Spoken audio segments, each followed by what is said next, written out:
year, you'll be one of the great leaders in the world. I'm telling you, go and check characteristics of all great leaders. They have a little bit of craziness in them. So can you see that Agyapong or Canada or China? That's how characteristics of a great leader.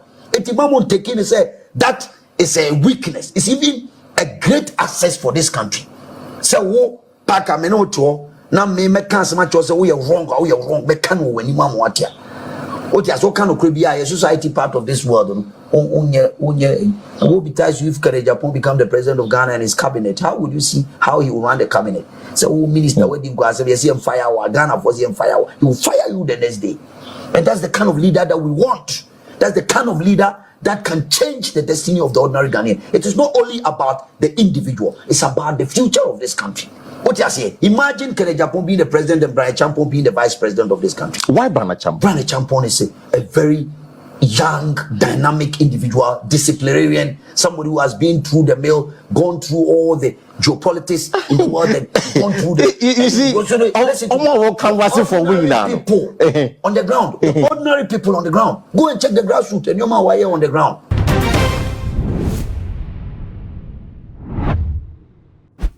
Communications Director Edema MPP Amanyokoni Ewura Ernesto Owusu Bempah Bonsu yawa paya betena bonten e din sembia ba betudwa na sa asem wo bekan na Ghana fo bi hu ne sensem no na no odin na se bibi sa akra mpo ade na anya asemesi na yo benten sa asem mu akreti niema bebre wo social media ne so eroti ne atena se edi mu nchemu ye pa ebremo aha etu magie che so mesrew afi ne wahia me abomode na subscribe like share video ya fama me na afi so bobe on so sebaya edit video bia too ma won first person abenya bia hwe na wanya bi nso atie edi aka ho medofo say yewra ensem ni mu a yewra Ernesto Owusu Bempah Bonsu yawa pe won na deputy communications director edema MPP Amanyokunu na ensem a okotena ase wo Yepa TV di tudwa eno na amenene ho aba nsem na ne ho aba tan dodo na ho ne se ensem a na wo kan na ano odi na emu odu esanse wo Amanyokuo bi mu na wo peyi edie anase wo peyi Amanyokuo ni kankwa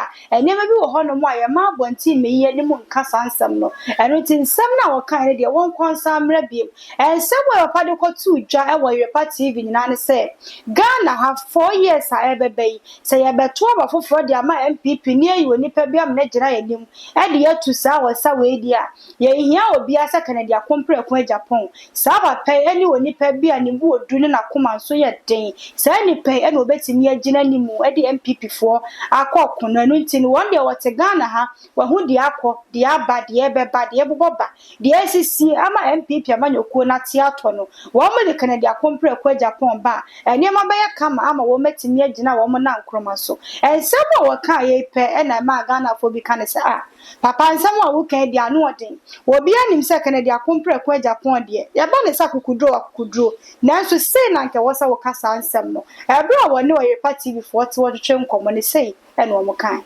Yeah, you'll be one of the great leaders in the world. I'm telling you, go and check characteristics of all great leaders. They have a little bit of craziness in them. So can you see that Agyapong or Canada or China? That's how characteristics of a great leader. Etimamu taking say that is a weakness. It's even a great access for this country. So wo paka menoto na me can so much say we are wrong or we are wrong. Me can when you want what ya. What you so can okribia a society part of this world. What besides if Agyapong become the president of Ghana and his cabinet, how would you see how he will run the cabinet? So minister wedding go say see him fire or Ghana for him fire. He will fire you the next day. And that's the kind of leader that we want. That's the kind of leader that can change the destiny of the ordinary Ghanaian. It is not only about the individual, it's about the future of this country. What you say? Imagine Agyapong being the president and Agyapong being the vice president of this country. Why Agyapong? Agyapong is a very young, dynamic individual, disciplinarian, somebody who has been through the mill, gone through all the geopolitics in the world, and gone through the. You see, people on the ground, ordinary people on the ground. Go and check the grassroots, and you're on the ground to help. What I say, and then the world is moving into no. I think it cannot be more. This is the same man at Agyapong. This is the same man at Agyapong. I have street hotels. It's the same man. So, not all street hotels. What is wrong with that? It's the same man at Agyapong. I see the 100 over power. Me see. And people the 100 over power today, tomorrow. That is not what he said. That is not what you see. Bingo, See, Ghana for aye free SHS.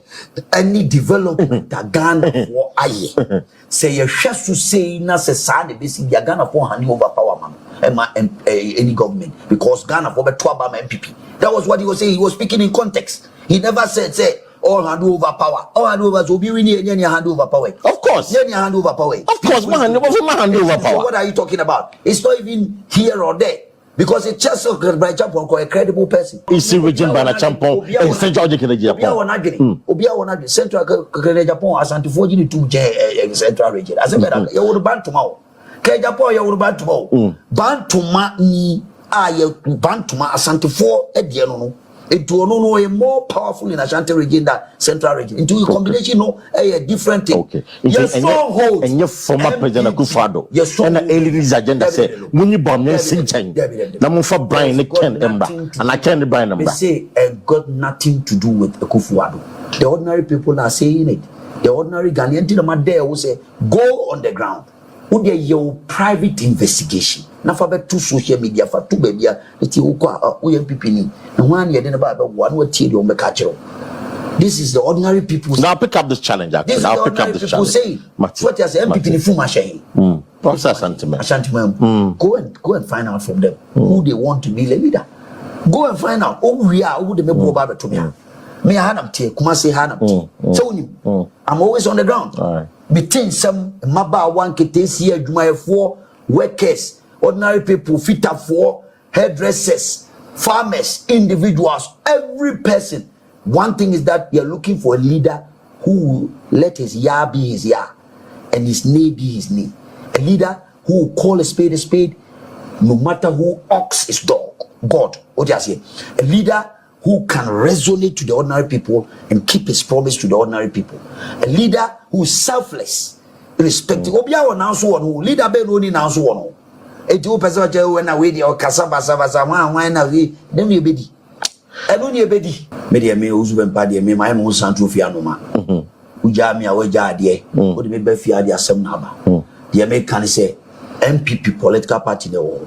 So be so be president. For now, some ne monchemu pa ne akotie dia ba ne yewura Ernest wakasa na ne nsem a wo kan nyina no wo de ne nsam so asinebu a wo kan ne se wo no wo be kan ne biem asa aka na de chi biem wo be sa aka esan se sam no kro wo ye nto sabi e na sabi o no kro ye no kro Ghana fo nyina anim se kare dia kompre ko Agyapong no ni pa ye de ne si anim wo betumi ayeyi Ghana fo bi zu hu ne se ye mpani pa wo tesa esan se obi o pe man pani adidie enti mase wo aba wo se me do expose aba no likin sem president dear so person obey president and now I dream be wo timu say dan kwa me bi wunya sa akonya na obedia ene me bi wo hono might so na so ya papa kan dia kompre ko Agyapong de ene wo ye obema wo show down sa ne ma ne bi na ma Ghana fo abo mu hu se wo mo be ye sa ensem na so ye Ernest de wo gina mu a ensem a wo kan wo da so gina de wo gina on twa so ne entwa so chena isan say onipa obetimi aboa party no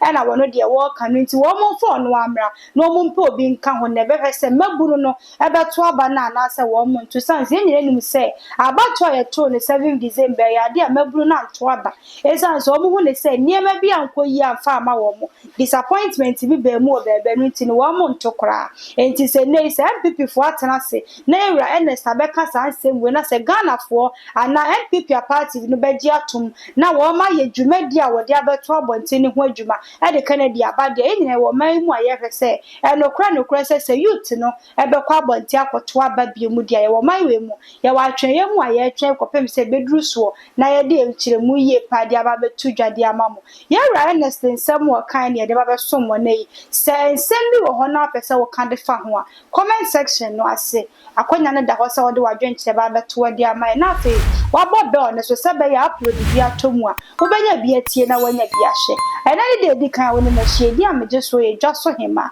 subscribe like na share me video e fama me da senne me san ba mo nche